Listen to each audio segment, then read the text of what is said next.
Are you a professional woman who wants to create passive income streams and financial freedom through real estate investing? Join us here on Real Estate Investor Goddesses, hosted by Monique Halm. Listen to women who are rocking it in real estate investments as they share their stories of success, failures, and best advice in real estate investing. Start creating real wealth through real estate. Tune in today. Here's your host, real estate investor, syndicator, and developer, Monique Halm. Welcome to the Real Estate Investor Goddesses podcast. I'm your host, Monique Halm. On this show, I interview incredible, badass real estate investing goddesses, women that are crushing it in the real estate investing space. And my guest today, Atia Blair, is certainly no exception to that. She's so badass. She's a multifamily real estate investor. She's a real estate mentor and a licensed realtor in Pennsylvania and Maryland. Her company, The Real Estate Reset, focuses primarily on rehabbing severely distressed properties and turning them into beautiful homes for Philadelphia residents. Atia also specializes in short-term rentals, and she's been investing in real estate since 2007 when she was only 23 years old. Gosh, I wish I'd started at 23. That would have been but I'm just happy I started. She's passionate about sharing her wealth-building knowledge like me with other women and other aspiring real estate investors. Her signature mentorship program teaches her students how to build $1 million real estate portfolio in 1 year. Before becoming a real estate investor, she worked for NBC, CBS, and Fox News for 10 years. Amazing. Welcome, Atia. So glad to be here, Monique. Good to see you. Good to be with everyone. Oh, wow. You have an incredible story. So you're working in TV, big stations. And what got you into real estate investing, especially so young? Yeah, so I was always fascinated with real estate. I actually stumbled upon a picture not that long ago of me holding my niece. I'm 19 years old in this picture. My niece was a few months old. And in the picture next to me, there's a book and it's Home Buying 101. And I'm 19 years old. I'm like, man, I've been thinking about this a long time. But it's interesting that I never considered going into real estate full-time until I left my full-time job. But when I bought that house at 23, I just wanted to be a homeowner. And I didn't have a lot of money, but I had a lot of determination and living paycheck to paycheck. I, scraped together my coins and I bought this first house, and it was the start of a multi-million-dollar real estate portfolio. Didn't even know it. Amazing. So this first property was just for you to live in. So you're like, okay, I'm going to buy my own home, which is what a lot of people think of when they think of real estate. Like, I'm just buying a home to live in. What made you go from that to being an investor? Yeah, so I knew when I bought that first house, I knew that I was going to buy a house that I could rent out easily because I was living in North Carolina, working for NBC News, no family down there. I'm super family oriented. I knew I would come back, up north to be closer to my family. So the goal was to buy something for me to live in now instead of continuing to pay rent while I was there. And then I lived there for 11 months. And then I rented it out, not even a full year. And then I moved to Philadelphia. So the transition, it wasn't immediate. So I still worked in television for another 3 or 4 years after that. So that was 2007. I left TV in 2011. So when I left television, I knew the entrepreneurship was for me, but I still didn't think about real estate investing. I actually love speaking. And so that's what I was leaving to do. But it didn't quite work out the way that I thought that it would. Initially, business was really hard. I was struggling to just find my lane, per se. So I got to the point where I was like, okay, I have two options. Either I need to figure this out or figure this out, right? Because going back to get a job, I knew it wasn't for me, right? The thought made me sick to my stomach. So I said, okay, I love real estate. Let me try a flip. And so that first flip went so well that I made more money on that first flip than I did all year in my struggling business. So guess what? I shut that business down. I said, bye-bye clients. It's been nice. And I went full-time in real estate. And that was about 6 years ago. Wow. Amazing. Investing for 14 years, but I've been full-time in real estate for about 6 years now. And so that's when this whole thing really took off, when I focused on it. Amazing. So now, is that your your main focus? Like you're saying you rehab severely distressed properties. Is that the main thing that you're doing right now? Yeah, that's been the main thing for quite some time now. But I'm adjusting a bit. So right now, everyone who's investing in real estate or interested in investing, or just anyone with an ear knows that lumber prices are astronomical right now. And so instead of getting beat overside the head by the lumber prices, I said, okay, well, maybe I can focus on picking up some more turnkey properties. And then that's a good tax strategy as well. So I am pivoting just a little bit. I do have 6 rehabs going on right now, but I bought them before I realized that, I bought all of these before the lumber prices went up, except one of them I bought this year. But so yeah, I'm getting through these rehabs, but I'm focusing on picking up more turnkey just until lumber prices come back down. So when you say that, you're talking more buy and hold. Yeah, so I didn't mention my first year of real estate investing full time. That was the last year that I flipped full time. So I got 4 flips done in that first year. I made 6 figures in that first year, which was really awesome. But then when tax time came, I was like, yeah, this part is not awesome, and I don't want to do this every year. And so I adjusted my strategy after that first year. So I've been a buy and hold investor from the start, really. After that first year. So yeah, just about everything I'm buying, I hold. Okay. Mm-hmm. That's a good point for people to know, because a lot of people think real estate is flipping, and that's a very active strategy. When you're doing active strategies, you're going to be paying regular income tax, and which is different from the buy and hold strategies where, then the tax day becomes your friend, right? Like yes. Exactly. You like smile. You're like, I'm paying so much, so much less than everyone. Exactly. It's not just what you make; it's what you get to keep. Yes, that matters. So, really good. And okay, so you were talking a little bit about switching because of the lumber prices. Have you done? And before we start rolling, you mentioned pivoting. Mm-hmm. Because of COVID. Is there anything else that you've changed in this economic climate? Yeah, absolutely. So one of the main things that I've changed is my Airbnb strategy. It's getting back to normal now because people are just ready to get out. People are getting their vaccine and they're getting out. But when COVID first started, most of us were decimated, with Airbnb. No one's traveling anymore. So, and a lot of people around them, I watched them shut their Airbnbs down, especially folks who were doing Airbnb arbitrage.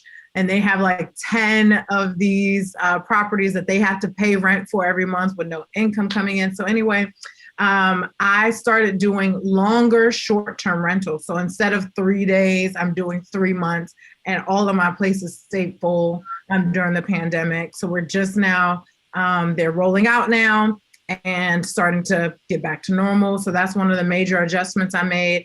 And the classes that I do, I usually have students flying in from all around the country to come to my classes. It's called How to Build $1 Million Real Estate Portfolio in 1 year. I'm doing it fully virtual now.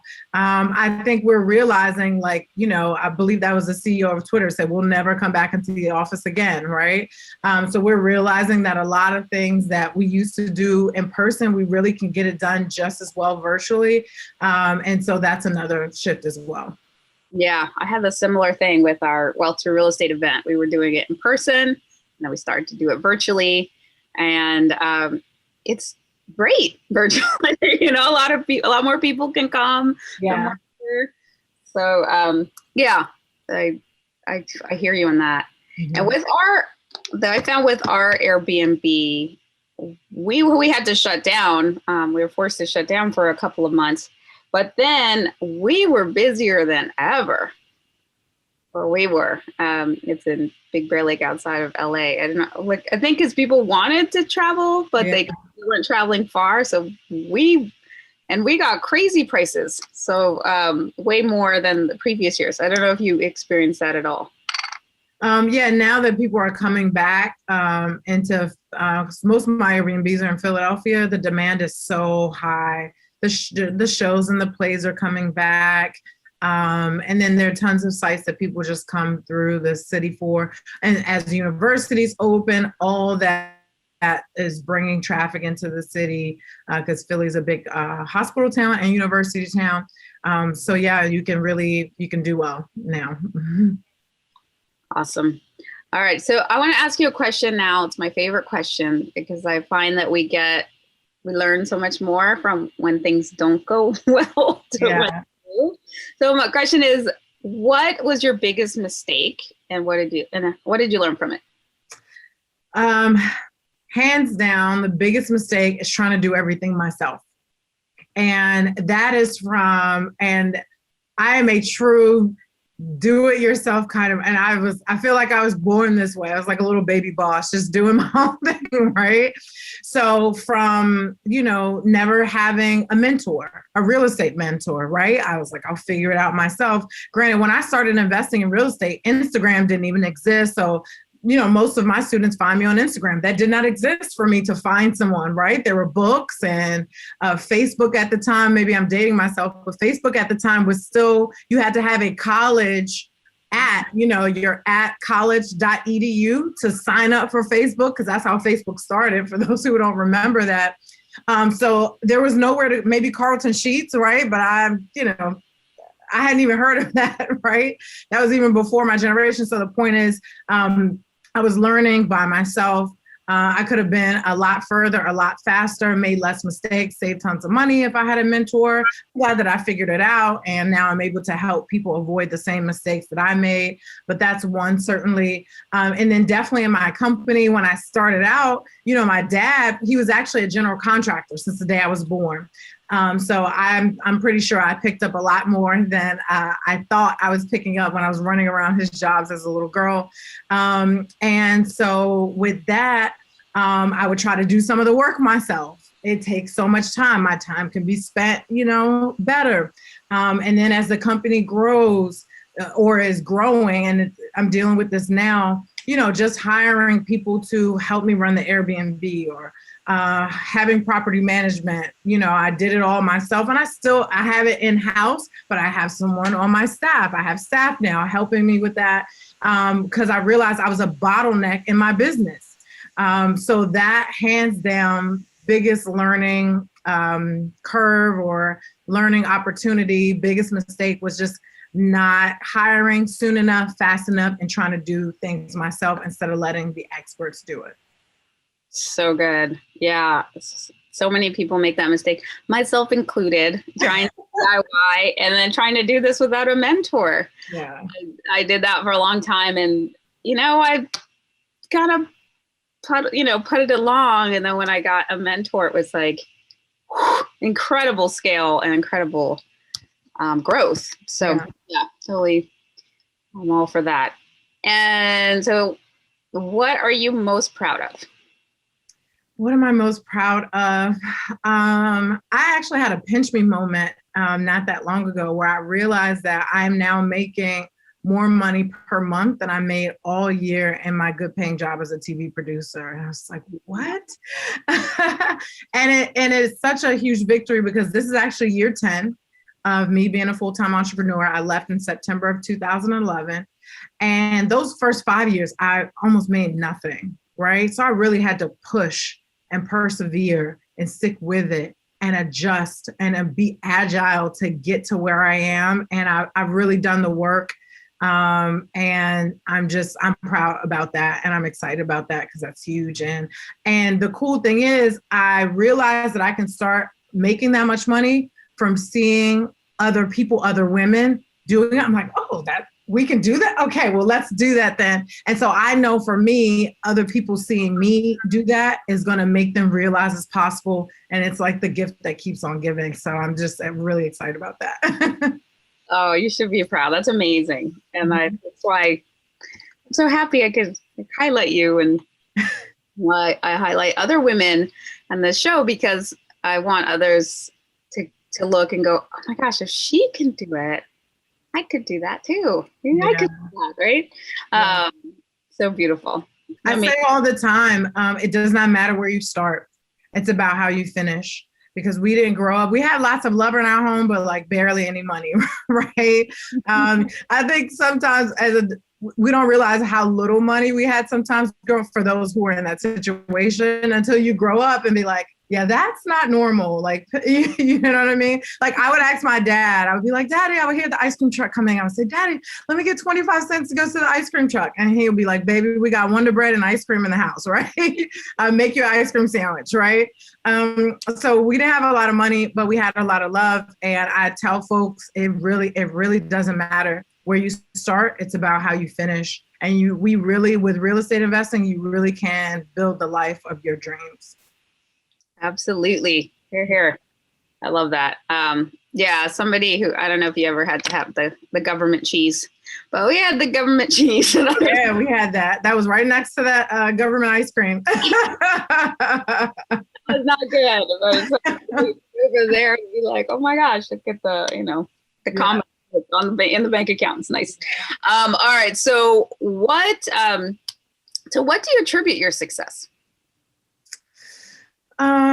There's so many things. I think that there's a part of it where there are some things that I see show up now in my personality that I really do feel like I was born this way. I was a born leader. I'm literally like 3 years old bossing people around. I had to, of course, my parents didn't allow it, but that's what I wanted to do. So I do attribute just some natural, skill to God and what he's gifted me with. I definitely attribute my parents, who just nurtured my personality, and my dad, who was a general contractor, who let me into his world every day.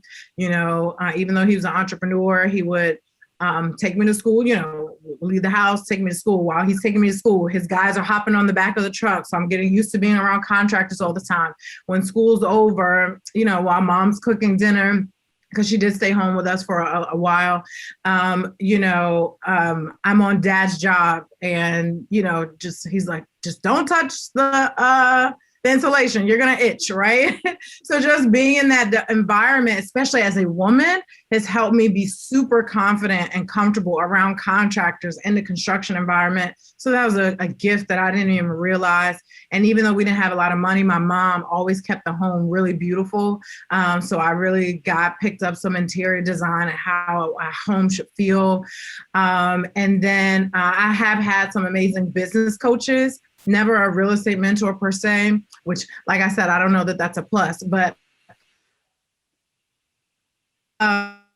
definitely having business coaches and mentorship, that's made all the difference as well. So I would attribute it. And obviously hard work, right? Working hard. Everybody, I actually did a post on my Instagram page today just talking about how everyone wants to be a CEO until it's time to be a CEO, right?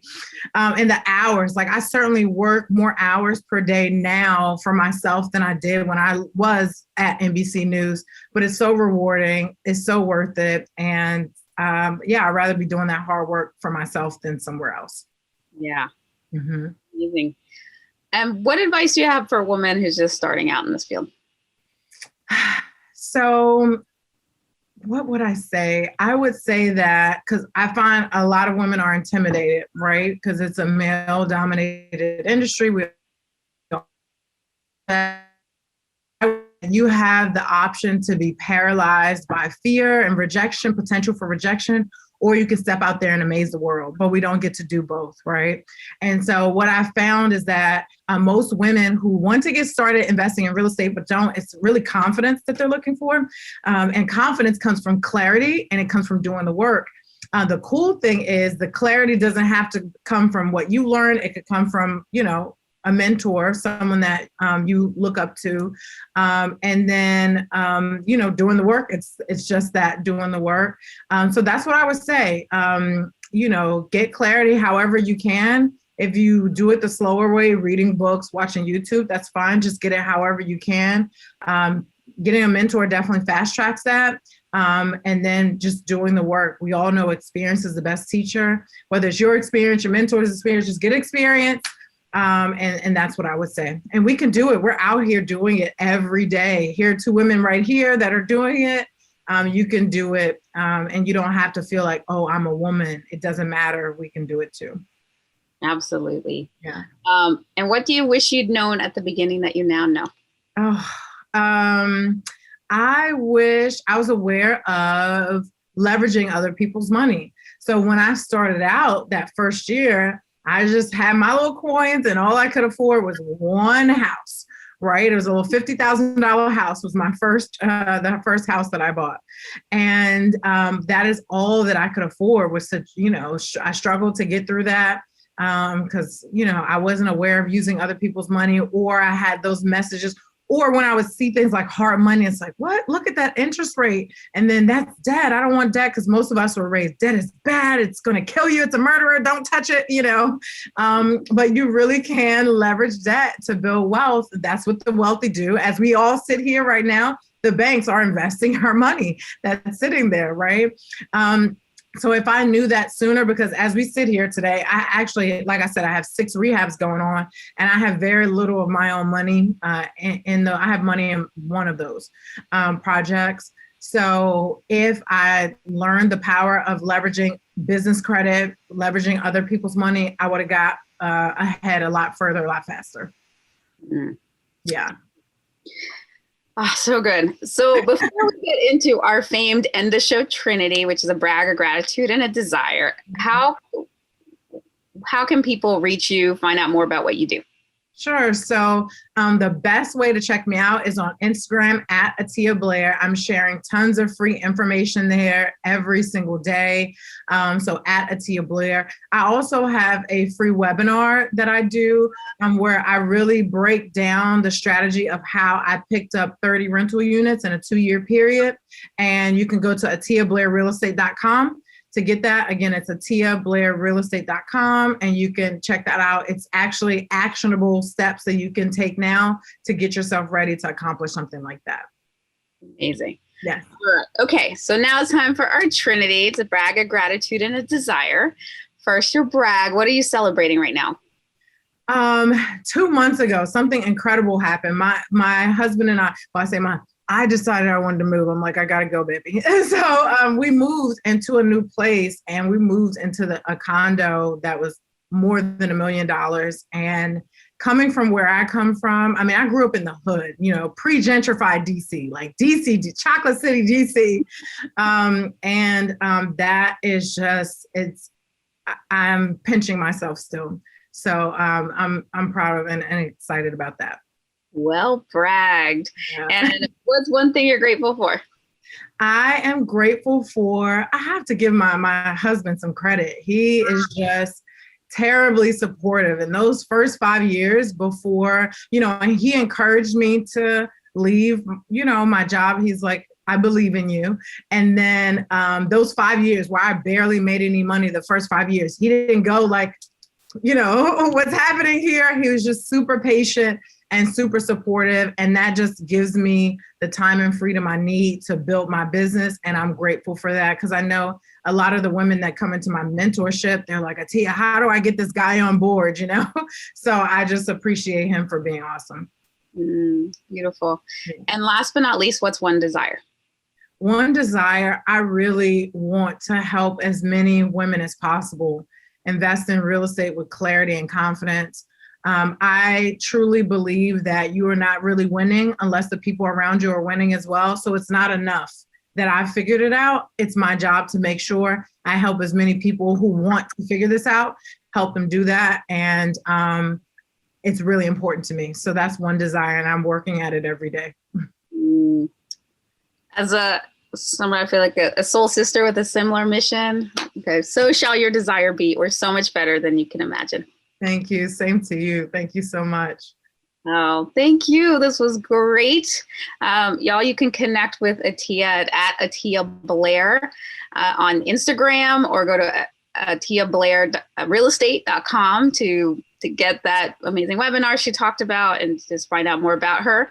Connect with me at REI Goddesses on Insta, or reigoddesses.com. There we have a how to get started in real estate investing, even as a busy professional woman webinar. You can get into our investor club, connect with our amazing community of women all over the world investing in real estate. I look forward to connecting with you there, and make sure you subscribe and like and share so you can never miss another amazing Real Estate Investor Goddesses podcast interview. Bye-bye. You have just listened to another episode of Real Estate Investor Goddesses. a show dedicated to sharing stories of women creating real wealth through real estate. If you found value on what you just heard, feel free to share with your friends. Visit us at reigoddesses.com to learn more about our programs and live events, as well as to access other resources. Until next time.